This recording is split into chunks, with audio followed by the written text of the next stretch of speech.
Have you ever wondered what Mad Max would look like if they didn't use cars but bicycles? Well, this would be a good place to start. This is the Tern Orox, their all-new adventure cargo bike, and it's fascinating. But should you buy one? Let's find out. The story behind this bike is actually pretty cool. Two Finnish Tern employees wanted something more practical for extreme conditions like deep snow, something you encounter, well, quite often in Finland. And it should be more practical than their small-wheeled GSDs. So Tern gave them free rein to create a new bike.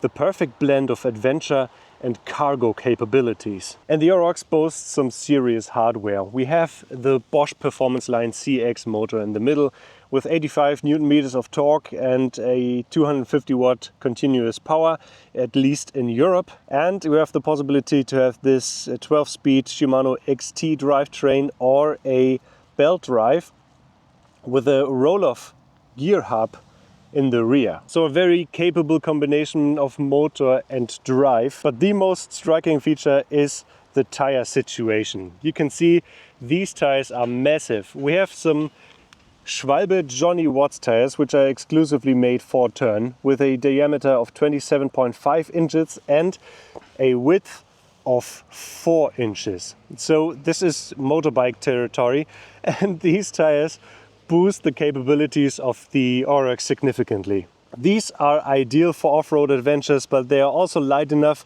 to keep things agile, well, agile enough for a bicycle at least. Looking for something even more robust, the Orox can handle 5-inch wide tires on 26-inch rims, so ideal for extreme conditions like deep snow or sand, and this is regular fat bike territory. But these massive tires can feel a little bit sluggish on the road, especially with lower pressures. So for less adventurous environments, Tern also specs this bike with these wheels. These are 29, respectively 28-inch wheels with 2.6-inch tires. And these wheels give the bike a more nimble feeling while still maintaining a lot of the comfort. But of course, they are not as capable on rough terrain as these tires are. To fit these massive tires, the Orox had to be designed with some special technical solutions.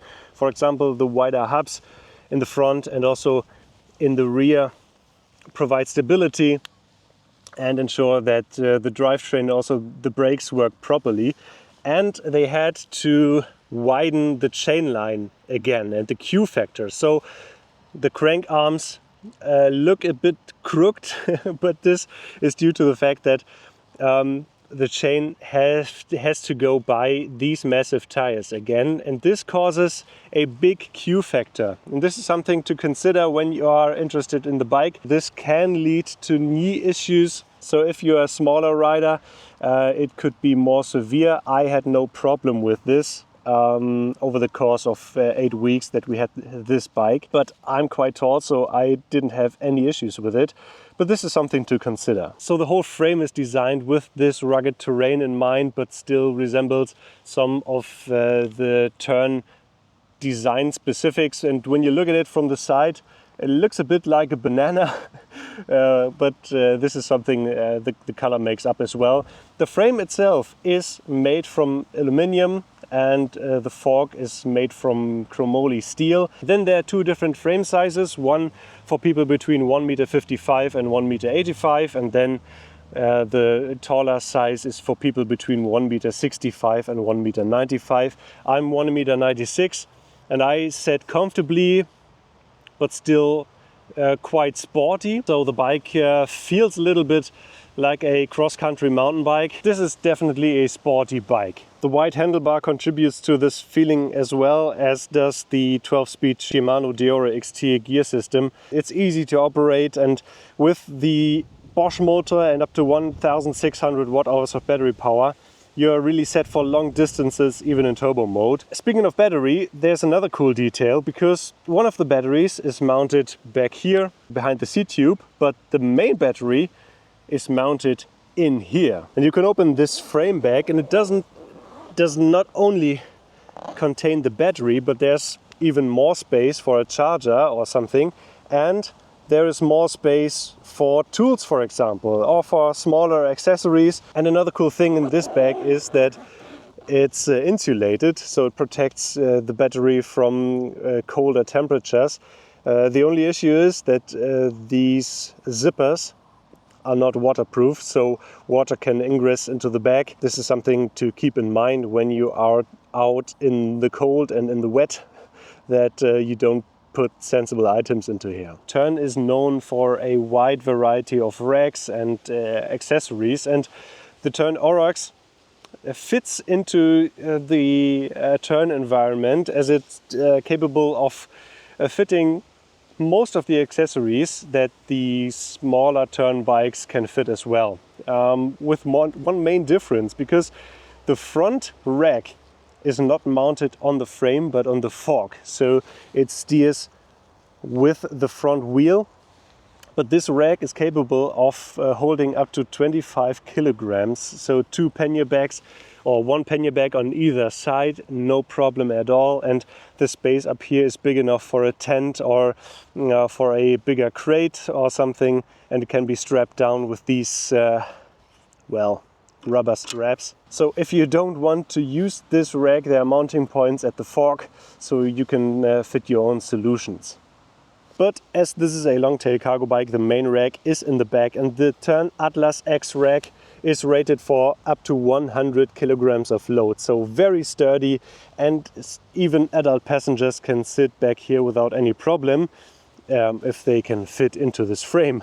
But of course, the clubhouse is optional, and it's great for if you are carrying kids, because they have some sort of protection, and you can also mount some minor accessories onto there. And Tern really has some experience in the accessory game. So the seat pads, for example, they are velcroed onto this clubhouse, so it's very easy to attach and detach these seat pads.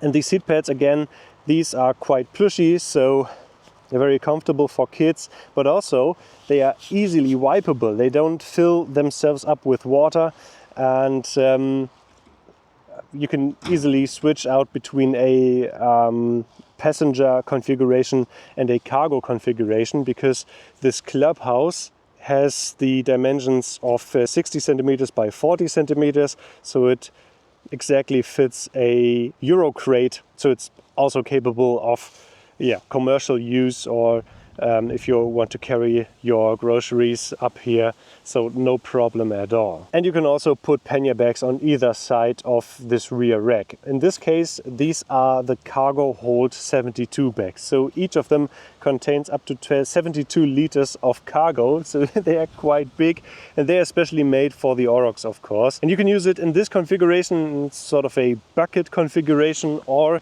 you can close them completely, so they are waterproof up to some extent. I managed to get water into them when we encountered really heavy rain, but the good thing about these bags is these are easy in their operation. There are reflective details all over the side and the back. They're easy to open. They're light from the inside, so you can actually find stuff that's down here. And as you can see, there's light coming through. And even if they fill up with water, water can get out again. And this is not common in these types of cargo bikes, but Tern always delivers these drainage holes. So it's very convenient.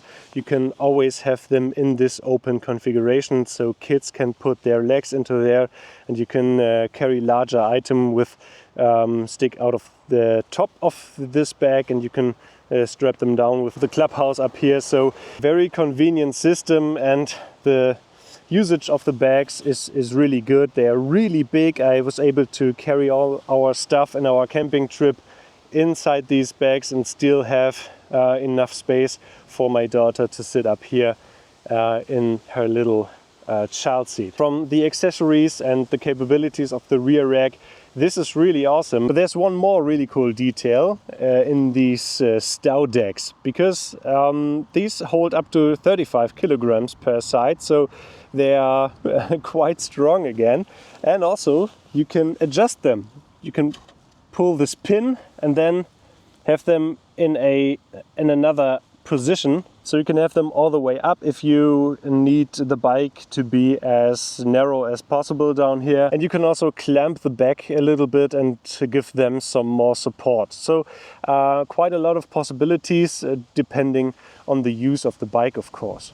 And while we are down here, you can see the derailleur system, but you can also see the kickstand. And it's not easy to make a good kickstand for such a bike, but Tern really nailed it. When the bike stands on the kickstand, it's really sturdy, even when it's not on even terrain.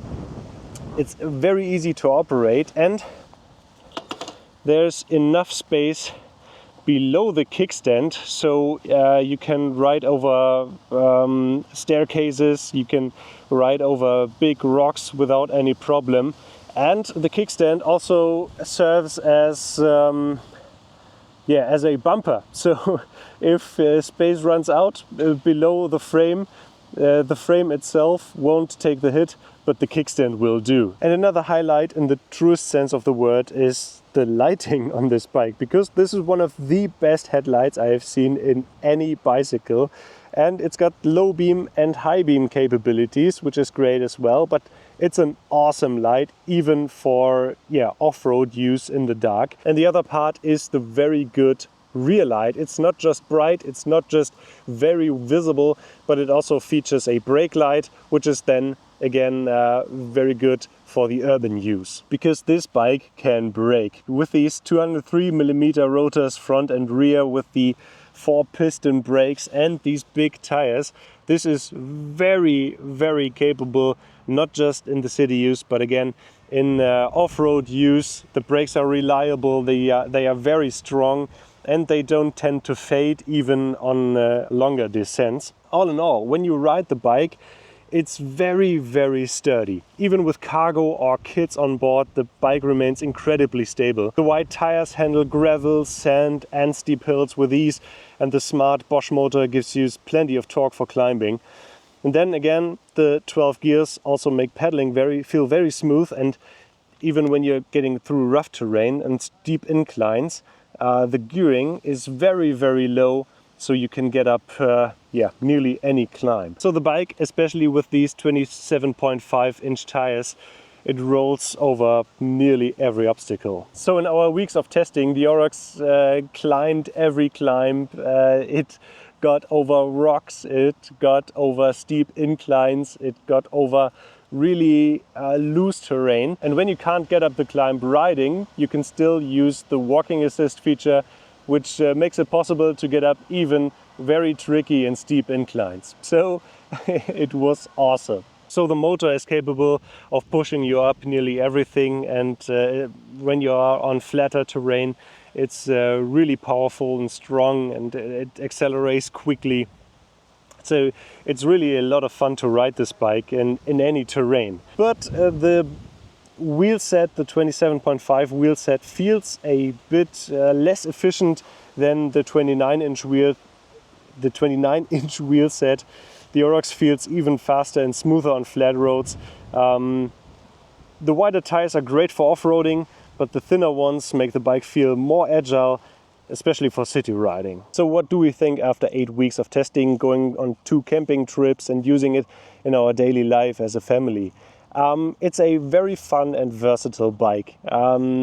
It feels great on and off-road, even if you have to get used to the seating position and to the ride feel of the bigger tires. But overall, this is a bike that feels comfortable everywhere.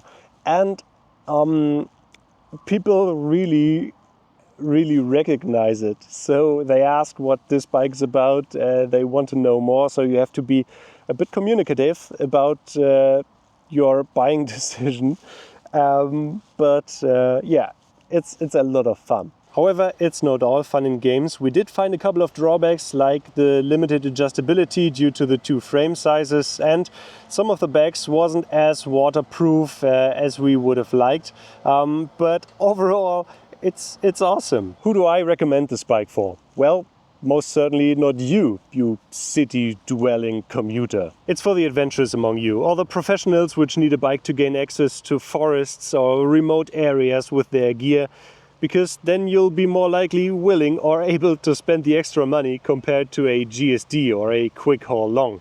Because, to be frank, those are the better bikes for most environments and use cases. So does the Orox live up to the hype? Absolutely. It's practical, it's tough, it's ready for any adventure, but I wouldn't recommend it to everyone. But what do you think about this bike? Just type it down in the comments. Leave a thumbs up if you like the video, and if you want to see more of these, then subscribe to the channel. See you next time.